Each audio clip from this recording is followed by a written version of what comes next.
Herzlich willkommen zu Alltag Deutsch Podcast. Ja, auch von mir ein herzliches Willkommen an alle, die heute wieder dabei sind. Wir sind jetzt bei Tag 105. Wahnsinn, Tag 105 schon. Und wir machen weiter mit unserem B1-Niveau. Genau. Es ist wirklich toll, dass so viele seit dem Abschluss vom A2-Niveau bei Tag 60 immer noch dranbleiben. Absolut. Und heute haben wir ein wirklich großes Thema vor uns.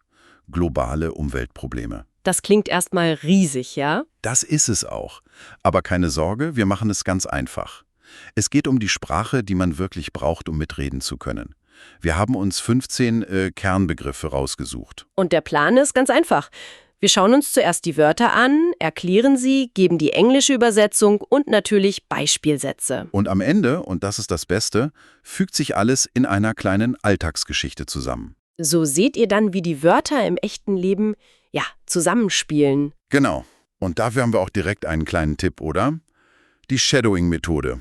Ah ja, ein super Tipp. Versucht einfach mal, unsere Sätze direkt nachzusprechen. Das trainiert unglaublich gut die Aussprache und den Satzrhythmus. Man fühlt die Sprache dann ganz anders. Und nicht vergessen, wie immer gibt es auch ein extra Video mit Fragen zur Folge. Der Link ist in der Beschreibung. Also bleibt unbedingt bis zum Ende dran, um die Story nicht zu verpassen. Wollen wir anfangen? Legen wir los. Also, um das Problem zu verstehen, brauchen wir erstmal einen Rahmen. Und der ist in diesem Fall wirklich sehr, sehr groß. Es geht nicht um eine Stadt oder ein Land. Nein, es betrifft uns alle. Und das Schlüsselwort dafür ist Global. global. Das bedeutet, die ganze Welt betreffend, genau. Und auf Englisch ist es praktischerweise auch global. Das Wort kennt ihr also wahrscheinlich schon.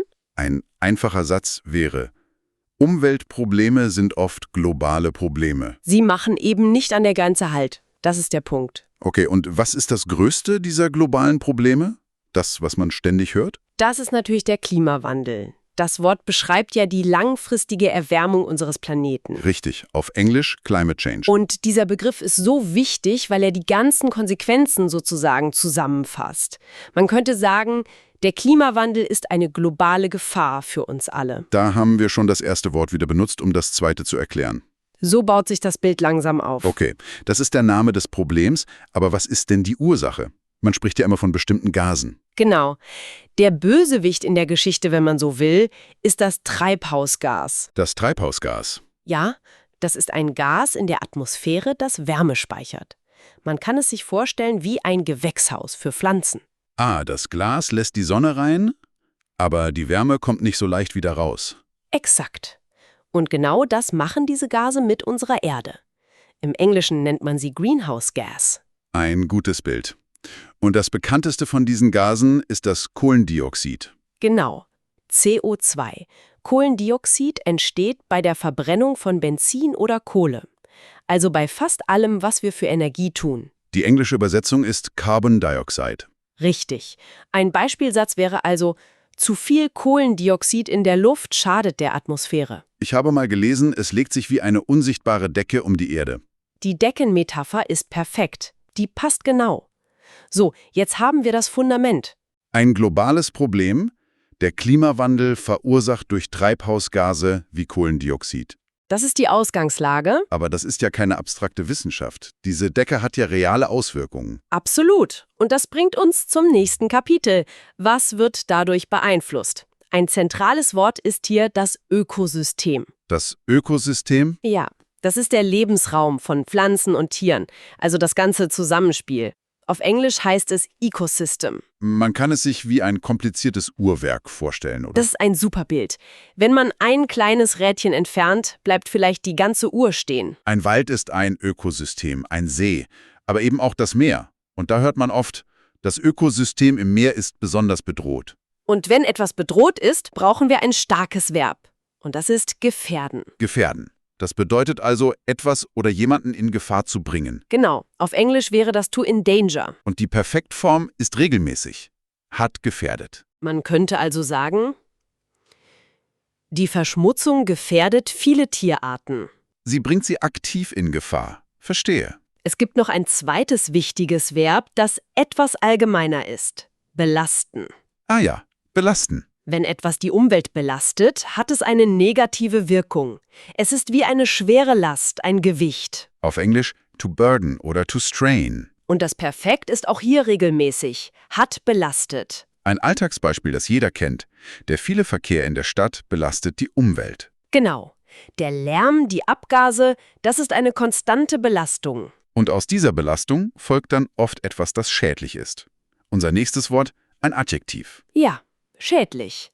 Das bedeutet einfach, dass etwas schlecht oder ungesund ist. Für uns Menschen oder die Natur. Auf Englisch harmful.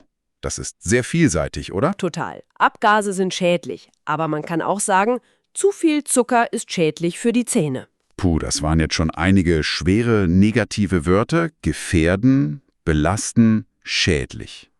Das stimmt, das kann einen schon etwas runterziehen. Genau. Bevor wir jetzt zu den Lösungen kommen, also den positiven Wörtern, eine kurze Anmerkung an euch da draußen. Ja, genau. Wenn euch unser tägliches Lernformat hilft, die deutsche Sprache besser zu verstehen, abonniert gern den Kanal und gebt uns einen Daumen nach oben. So bleibt ihr jeden Tag in Lernfluss und unterstützt uns dabei. Eure Unterstützung bedeutet uns wirklich vielen. Absolut. So, und jetzt schlagen wir das nächste Kapitel auf. Ja, die Geschichte endet ja nicht bei den Problemen. Es geht darum, was wir tun können. Und da kommen jetzt die aktiven, die positiven Wörter. Fangen wir doch mal mit etwas an, was jeder tun kann. Einsparen. Einsparen. Ein trennbares Verb. Es bedeutet ganz einfach, weniger von etwas zu verbrauchen. Im Englischen to save oder to economize. Wichtig hier, weil es trennbar ist, die Perfektform. Hat eingespart. Das Ein geht ans Ende. Also, wir haben letzten Monat viel Strom eingespart. Genau, weil wir immer das Licht ausgemacht haben.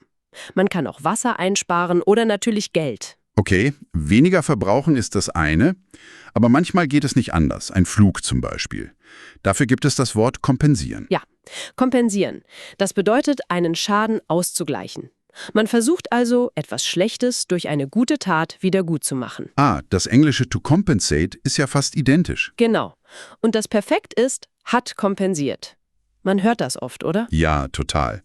Der klassische Satz ist, man kann den CO2-Ausstoß von einem Flug kompensieren, indem man Geld für Umweltprojekte spendet. Genau. Ob das die beste Lösung ist, darüber kann man streiten. Aber das Wort ist wichtig. Es geht um den Ausgleich. Eine andere positive Handlung ist fördern. Fördern. Wenn man etwas fördert, unterstützt man es aktiv, damit es besser oder mehr wird. Auf Englisch to promote. Und die Perfektform? Hat gefördert. Das hört man oft im politischen Kontext. Stimmt. Zum Beispiel, die Regierung fördert den Kauf von Elektroautos. Sie gibt also Geld oder andere Vorteile, um eine Entwicklung zu unterstützen. Okay, all diese Handlungen, einsparen, kompensieren, fördern, haben aber nur Sinn, wenn sie am Ende auch etwas bewirken. Genau. Sie müssen wirksam sein. Das ist unser Adjektiv dazu. Wirksam. Es bedeutet effektiv. Etwas, das einen spürbaren positiven Effekt hat. Das englische Wort effective passt da perfekt. Ja, man spricht ja auch von einer wirksamen Medizin. Einer, die wirklich hilft. Und so kann man sagen, eine wirksame Maßnahme gegen Müll ist, weniger Plastik zu kaufen. Das hat einen direkten Erfolg. Sehr gut. Jetzt haben wir die Probleme und die Werkzeuge für die Lösungen. Damit kommen wir zum großen Finale unserer Wortgeschichte, dem Ziel. Wie soll unsere Zukunft aussehen? Und da gibt es ein Wort, das man heute wirklich überall hört. Es ist vielleicht das wichtigste Adjektiv in der ganzen Diskussion. Ich glaube, ich weiß, welches du meinst. Nachhaltig. Genau. Nachhaltig. Auf Englisch sustainable. Nachhaltig handeln bedeutet, so zu leben, dass es langfristig gut für die Umwelt ist. Und dass auch zukünftige Generationen noch eine gute Lebensgrundlage haben. Man denkt also an morgen. Exakt. Ein einfacher Satz. Wir versuchen, nachhaltig zu leben und weniger Müll zu produzieren. Nachhaltigkeit ist das große Ziel. Und ein ganz wichtiger Baustein dafür ist, wie wir Energie erzeugen. Wir brauchen erneuerbare Energie. Erneuerbar, das Adjektiv bedeutet, dass sich etwas von selbst erneuert. Es wird also nicht aufgebraucht. Es ist unendlich verfügbar. Auf Englisch ist das renewable. Die Klassiker sind Sonne, Wind und Wasser. Die sind einfach immer da. Deshalb hört man oft den Satz, erneuerbare Energien sind die Zukunft. Und das bringt uns ganz logisch zum letzten Wort. Sonne, Wind, Wasser, aber auch Kohle oder Gas. Was sind diese Dinge? Sie sind eine Energiequelle. Ah, logisch. Die Energiequelle. Also der Ursprung der Energie. Wo Strom oder Wärme herkommen. Auf Englisch Energy Source. Man unterscheidet dann eben fossile und erneuerbare Energiequellen. Perfekt. Ein schöner Schlusssatz wäre: Die Sonne ist eine saubere Energiequelle. Und damit schließt sich der Kreis. Das Ziel ist eine nachhaltige Lebensweise. Der Weg dorthin führt über die Förderung von erneuerbaren Energiequellen und die Maßnahmen müssen wirksam sein. Super Zusammenfassung. Ich finde, jetzt sind die Wörter nicht mehr nur eine Liste, sondern ergeben eine richtige Erzählung. Genau. So, und jetzt seid ihr dran. Seid ihr bereit, all diese 15 Wörter in einer kleinen Alltagsgeschichte wiederzufinden? Hört gut zu. Die Geschichte handelt von zwei Freunden, Alex und Mia. Alex kommt ganz aufgeregt zu mir ins Wohnzimmer. Mia, stell dir vor, ich habe einen super günstigen Flug für einen Kurzurlaub gefunden. Wir könnten einfach mal für 3 Tage weg. Die große, globale Welt wartet doch auf uns. Mia schaut von ihrem Buch auf, aber sie lächelt nicht. Sie wirkt eher besorgt. Alex, ich weiß, du meinst es gut, aber denkst du denn gar nicht an den Klimawandel? Das ist mittlerweile wirklich ein ernstes Problem. Alex setzt sich. Puh, was meinst du genau? Mia erklärt geduldig. Naja, Flüge produzieren eine unglaubliche Menge an Kohlendioxid. Das ist ein Treibhausgas, das unsere Atmosphäre extrem belastet. Das ist einfach unglaublich schädlich für unser gesamtes Ökosystem.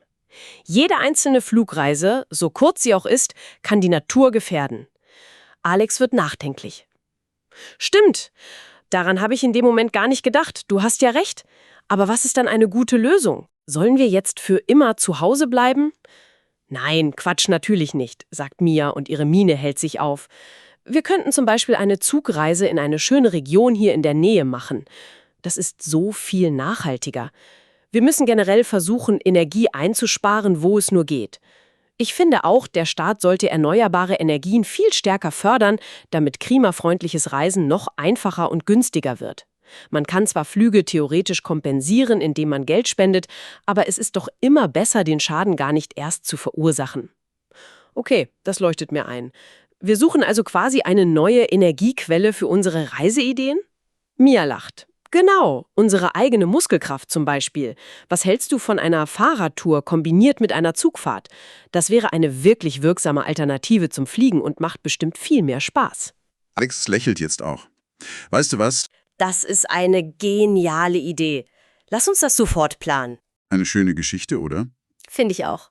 Und? Habt ihr alle Wörter wiedererkannt? Ich finde, das zeigt perfekt, wie man diese doch recht großen Begriffe in einem ganz normalen Gespräch verwenden kann. Genau darum geht es. Und jetzt ist der Ball bei euch. Die beste Übung ist immer, die neuen Wörter selbst zu benutzen. Ja, schreibt uns doch mal eure eigenen Sätze in die Kommentare. Zum Beispiel, was tut ihr persönlich, um Energie einzusparen? Oder was ist eurer Meinung nach eine wirksame Methode, um die Umwelt zu schützen? Wir sind sehr gespannt auf eure Antworten. Und wenn ihr es noch nicht getan habt, abonniert den Kanal, um keine unserer täglichen Folgen zu verpassen. Morgen bei Tag 106 wird es übrigens auch wieder sehr alltagsnah. Da sprechen wir über das Thema Werbung und Konsumverhalten. Oh, auch ein sehr spannendes Thema. Ja, das betrifft uns auch jeden Tag und hat viele nützliche Vokabeln. Super. Das war's für heute von uns. Wir hoffen, ihr habt viel gelernt und vielleicht auch ein paar neue Ideen bekommen. Bleibt neugierig und bis morgen. Tschüss.